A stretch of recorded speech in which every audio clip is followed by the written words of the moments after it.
Brother-in-law lives at Emile's basement and fakes paternity test to avoid child support. But baby mama. The basement smelled like regret and stale beer, a sour tang that clung to the walls like the lies that kept Ethan pinned there. At 32, he was a grown man hiding in his mother-in-law's damp, dimly lit underworld, dodging life like a kid playing hooky from reality. Upstairs, his baby mama, Lena, was about to blow the lid off his carefully crafted charade. Lena stood in the kitchen, her knuckles white around a crumpled paternity test, her 6-month-old daughter, Ava, gurgling in her arms. The paper was a fake, and she knew it. Ethan had slithered out of responsibility with the finesse of a used car salesman, swearing up and down that Ava wasn't his. But Lena wasn't here for games. She'd spent months scraping by, working double shifts at the diner while her heart broke for the daughter Ethan refused to claim. Today, she'd come to the house of Mrs. Clara Thompson, Ethan's mother-in-law, and Lena's last hope for answers to confront the truth. Clara, a woman whose face carried the weight of too many family secrets, hovered by the stove, stirring a pot of soup that nobody would eat. Her graying hair was pulled into a tight bun, mirroring the tension in her shoulders. She loved Ethan like a son, had taken him in when his own family turned their backs. But Lena's fire was hard to ignore. "Lena, honey," Clara said, her voice soft but shaky. "You sure about this, Ethan's? He's complicated." Complicated. Lena's laugh was sharp, like glass breaking. "He's a coward." "Clara, he faked a DNA test to dodge child support." "I'm not here to negotiate," Ava cooed, oblivious to the storm brewing, her tiny fingers clutching Lena's shirt. Lena's eyes burned with a mix of fury and exhaustion, the kind that comes from carrying the world alone.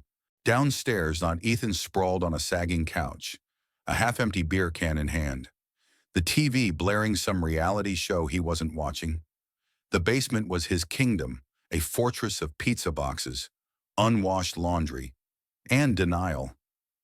He'd moved in 2 years ago, after his sister, Clara's daughter, left him high and dry following a messy divorce. Clara had offered the basement out of pity, and Ethan had burrowed in like a tick. When Lena showed up pregnant, he'd panicked. A kid that was a life sentence. So he'd paid a shady guy at a strip mall lab $200 to fake a paternity test. Problem solved, or so he thought. The basement door creaked open, and Clara's voice called down, trembling. "Ethan, you need to come up here. Now!" He groaned, rolling his eyes. Lena again.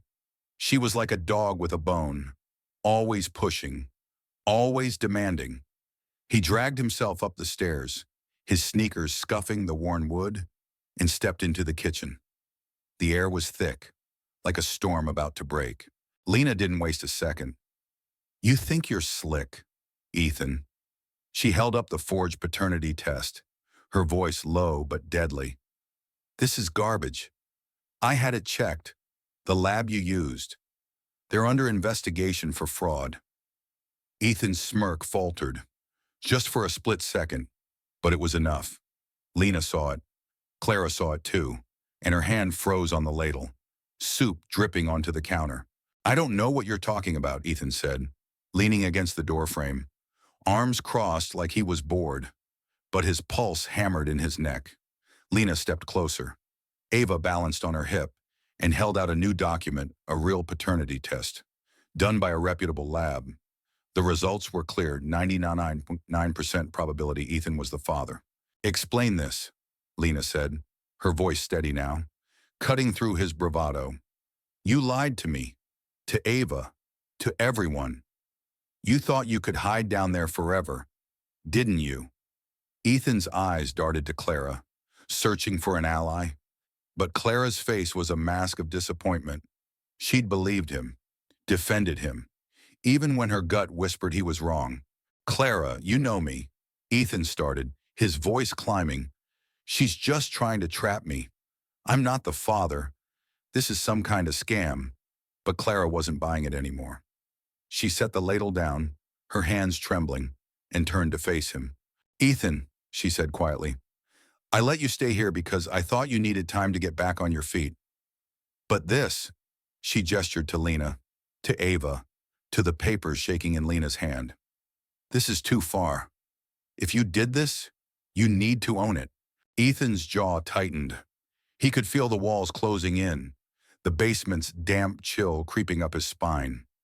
He'd built his life on dodging consequences, skipping rent, ghosting jobs, lying to anyone who got too close. But Lena wasn't like the others. She was a force, a mother fighting for her child, and that kind of strength didn't bend. Lena's voice softened, but not in surrender. Ethan, I don't want your money.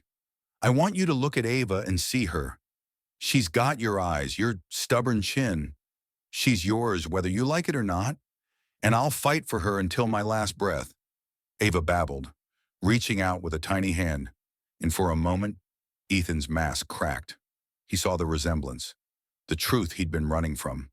But admitting it meant dismantling the lie he'd built his life on. The room was silent except for the hum of the fridge and Ava's soft coos. Clara stepped forward, her voice firm now. Ethan, you've got a choice. Be a father or be nothing, but you don't get to hide anymore. Her words landed like a punch, and Ethan flinched. He wanted to run, to dive back into the basement's shadows, but there was nowhere left to go. Lena didn't wait for his answer. She turned to Clara, her eyes softening. Thank you, she said, for letting me in today. I know this wasn't easy. Then she looked at Ethan, her gaze steady. I'm taking this to court.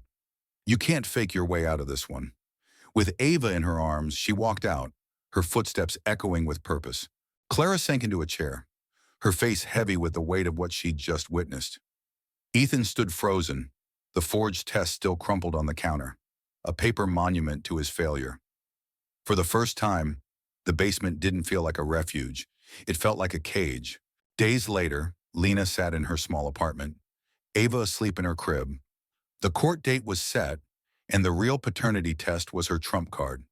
She didn't know if Ethan would show up, if he'd fight or fold, but she was ready. She'd been ready since the moment she held Ava in her arms, a tiny life that deserved more than lies. Clara had called, offering support, promising to testify if needed. It was a small victory, but it meant the world. Back in the basement, Ethan stared at the ceiling, the TV off, the silence deafening. He thought about Ava's eyes, so much like his own, and the life he'd been too scared to live. He could fight the truth, drag it out in court, but deep down, he knew Lena was right. The question was whether he'd ever find the courage to face it. This story isn't just about Ethan's lies or Lena's fight. It's about the choices we make when the truth comes knocking. It's about family, broken and rebuilt, and the strength it takes to stand up for what's right, even when it hurts. What do you think can someone like Ethan change? Or is he too far gone? Should Lena forgive him if he steps up? Or is trust too broken to mend? Share your thoughts, because in stories like these, the line between right and wrong isn't always clear. And